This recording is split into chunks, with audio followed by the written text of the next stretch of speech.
Listen, I need to tell you something important.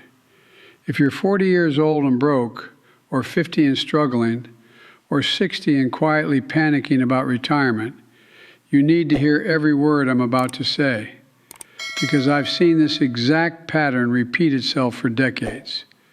People reach their 40s and suddenly realize they're behind, far behind. No savings, no real investments, living paycheck to paycheck. And they convince themselves it's too late. They believe the game is over. They believe wealth is for other people, people who started earlier, had more money, or simply got luckier. That belief is wrong, completely wrong, and I want to explain why. Most people don't realize this, but the most important wealth-building years of life are not always your 20s or even your 30s. For many, the years that truly matter come later, when discipline finally replaces impulse. Wealth doesn't care when you start. It cares that you start, and more importantly, that you do it correctly. I've seen people start at 20 and fail miserably, and I've seen people start at 50 and become millionaires. The difference was never age. It was strategy. It was discipline. It was making the right decisions starting right now, not someday. So, if you're 40 and broke, or anywhere close to it, don't turn this off. Don't tell yourself it's too late, because what I'm about to share with you can completely change the next 20, 30, even 40 years of your life. This isn't theory. This is what works, what has always worked, and what will continue to work if you commit to it. The first thing you need to understand if you're starting late is that time is both your enemy and your friend. That sounds like a paradox, but let me explain it clearly. When you're 40 and broke, you don't have 40 years until retirement like a 20-year-old does. You may have 25 years, maybe 30 if you work longer. That's the disadvantage. Less time means less room for mistakes and less compounding. But here's where time becomes your ally. At 40, you're usually in your peak earning years. You have experience, you have skills, you have established careers. That means you can save more and invest more than younger people can. You might have less time, but you have more earning power, and that can more than make up the difference if you use it correctly. Now let's talk about the math, because math doesn't lie. If you're 40 and you invest $500 a month at an average return of 10% for 25 years, you'll end up with roughly $650,000 by age 65. That may not sound spectacular to some people, but it's not poverty. It's security. It's options. It's a real retirement. If you increase that to $1,000 a month with the same return and timeline, you're looking at around $1.3 million. And if you push yourself further and invest $1,500 a month, you approach $2 million, starting from zero. That's not a fantasy. That's compound interest. That's arithmetic. People often say they can't invest $500 or $1,000 a month because they're broke and their bills are tight. When I hear that, I don't argue. I simply tell them the truth. If you can't find money to invest, you will never build wealth. It doesn't matter if you earn $50,000 or $500,000 a year. If you spend everything you make, you stay broke forever. So the first step isn't finding investments. The first step is stopping money from leaking out of your life. You have to cut ruthlessly. Live like you earn less than you do and invest the difference. Not forever, but long enough for compounding to start working in your favor. The next thing you must confront is debt. If you're broke at 40, chances are you're carrying debt, credit cards, car loans, maybe even old student loans. And that debt is charging you 15, 20, sometimes 25% interest every single year. You cannot build wealth while paying those rates. It's mathematically impossible. If your debt costs 20%, and your investments earn 10%, You are losing ground every year. You must eliminate high-interest debt before you invest aggressively. It's not exciting. It doesn't feel productive, but it is absolutely necessary. Debt is financial quicksand. The harder you struggle, the deeper it pulls you down. Once debt is under control, you must invest in yourself. At 40, your biggest asset isn't your house or your car or your portfolio. It's your ability to earn. If you can increase your income by even 10 or 20%, that difference compounds over decades. A single raise, a new skill, or a career shift can add hundreds of thousands of dollars to your lifetime earnings before investment returns even enter the picture. Skills compound just like money does. But starting at 40 also means you can't afford expensive mistakes. A 20-year-old who loses money has decades to recover. A 40-year-old doesn't. That means no speculation, no gambling, no chasing hot tips, no get-rich-quick schemes. What works at this stage is boring, disciplined investing, low-cost index funds, broad diversification, long-term ownership. An S&P 500 index fund gives you ownership in hundreds of strong businesses. Over time, those businesses grow, and your share grows with them. Not every year, but over decades. Before you invest heavily, you need an emergency fund. 3 to 6 months of expenses in cash, not to make you rich, but to keep you from going broke again. Without a buffer, the first unexpected expense will force you to sell investments at the worst possible time or go back into debt. Cash is insurance. It gives you patience. You also need to take advantage of every tax shelter available. Employer matches, retirement accounts, tax-deferred growth. Every dollar that compounds without friction grows faster. And when time is limited, efficiency matters. Housing and cars deserve special attention. For most people, these two expenses quietly destroy wealth. Too much house means nothing left to invest. New cars drain capital through depreciation. A home should support your life, not consume it. A car should get you from point A to point B, not signal status.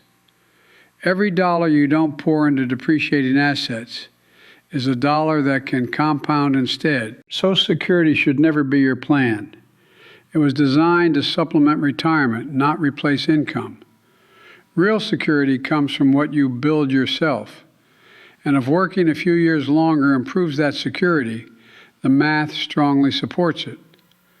Most important thing to understand is that your first year isn't about results. It's about identity. Once you become someone who saves consistently, invests automatically, and thinks long-term, wealth becomes predictable. Not dramatic, but reliable. If you're 40 and broke, that's not the end of your story, but it must be the turning point. Start now, not next year, not when things feel easier. Compounding rewards action and punishes delay. 25 years of discipline can turn stress into stability, fear into freedom, and uncertainty into peace of mind. That's what money is really for. Now let me say something that many people don't want to hear, but need to. Being broke at 40 is not mainly an income problem. It's almost always a behavior problem. By that age, most people earn close to what they will earn for the rest of their working life. Raises may come, but the big leaps usually slow down. What truly determines the outcome is not how much you make, but how much you keep and how consistently you invest it. I've seen people earning modest salaries retire comfortably, and I've seen people with very high incomes reach retirement age anxious and unprepared. The difference was never intelligence, it was habits. One of the most dangerous habits is lifestyle inflation. As soon as income rises, spending rises with it. A better apartment, a nicer car, more expensive vacations. None of these purchases look reckless on their own, but together, over decades, they quietly consume the money that should have been compounding. The tragedy is that this happens slowly enough that people don't notice until it's too late. They look back at 60 and wonder where all the money went. It went into comfort today at the expense of freedom tomorrow. If you're starting at 40, you must reverse that pattern deliberately. When your income increases, your investments must increase first. Lifestyle comes second, not the other way around. This one rule alone separates people who build wealth from those who never do. Every raise is an opportunity. Either it makes you freer or it makes you more expensive. Choose carefully. Another critical mistake people make at this stage is trying to be clever. They feel behind, so they believe they need higher returns to catch up. That's when they start chasing excitement, hot stocks, new technologies, complex strategies they barely understand. This urge is understandable, but it's dangerous. Complexity increases the odds of error, and errors at 40 are far more costly than errors at 25. At this stage, consistency beats cleverness every time. You don't need extraordinary returns. You need ordinary returns applied consistently for a long time. That's why simplicity is your ally. Broad index funds, automatic contributions, long holding periods. This approach isn't boring because it lacks intelligence. It's boring because it works.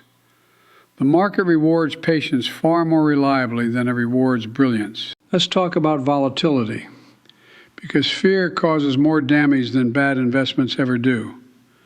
Markets will fall. That's not a prediction, it's a fact.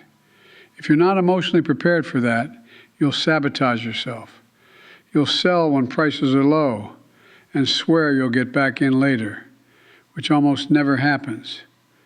The way you protect yourself from this behavior is not by predicting the market, but by structuring your life so you don't need to react to it.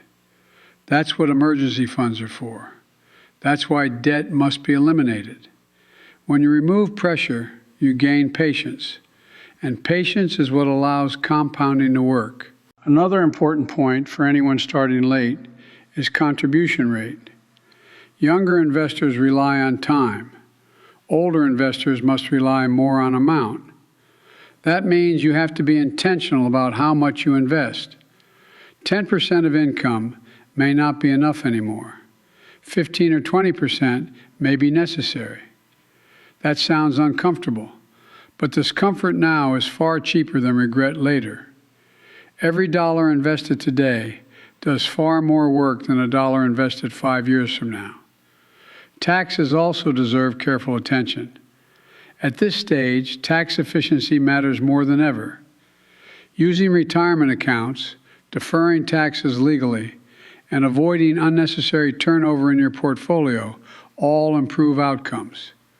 You don't need exotic strategies. You just need to stop giving away money unnecessarily.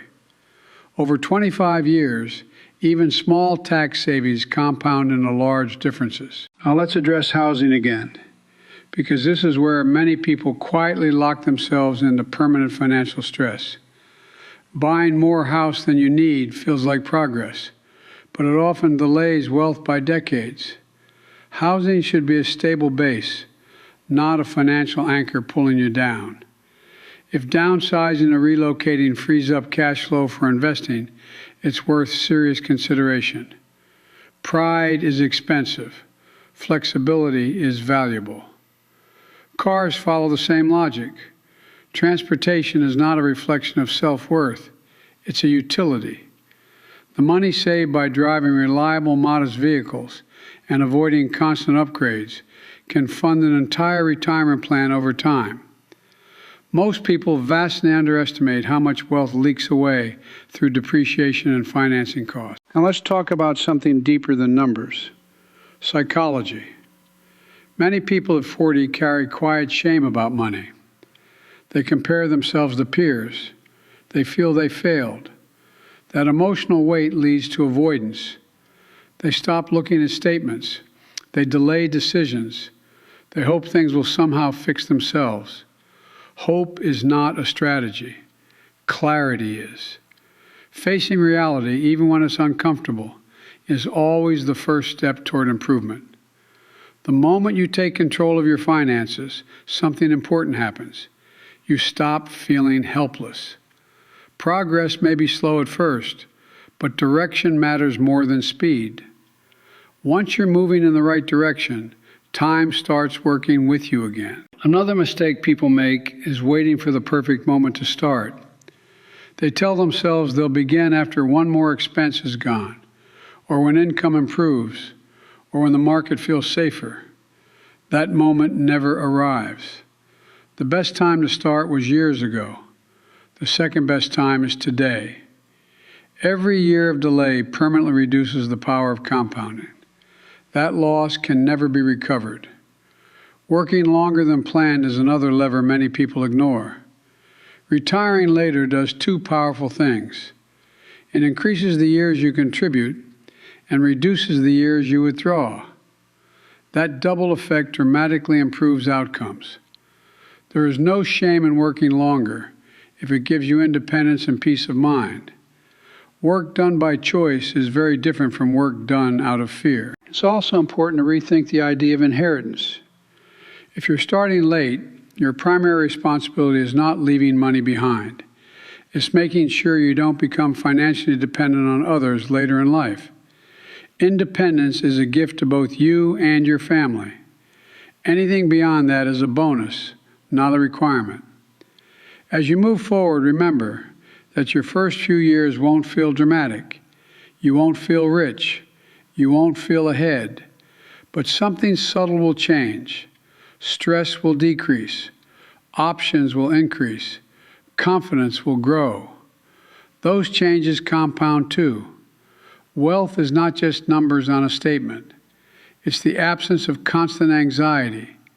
It's the ability to make decisions without panic. If you stay disciplined, there will come a point, often years later, when you realize the system is working, not because of a single breakthrough, but because of thousands of small decisions made consistently. That's how real wealth is built, quietly, methodically, without shortcuts. So if you're 40 and broke, understand this clearly. Your past does not disqualify you, but your future depends entirely on what you do next. Starting late does not mean finishing poor. It means you must be focused, patient, and disciplined. 25 years is enough time to build real security, enough time to live with dignity, enough time to remove money as a source of constant worry. The people who succeed are not the ones who never made mistakes. They're the ones who stopped repeating them. Decide today that you will be one of those people. Build a system. Follow it. Protect it. Let time do what it has always done for those who respect it. Your future self is counting on you to take this seriously.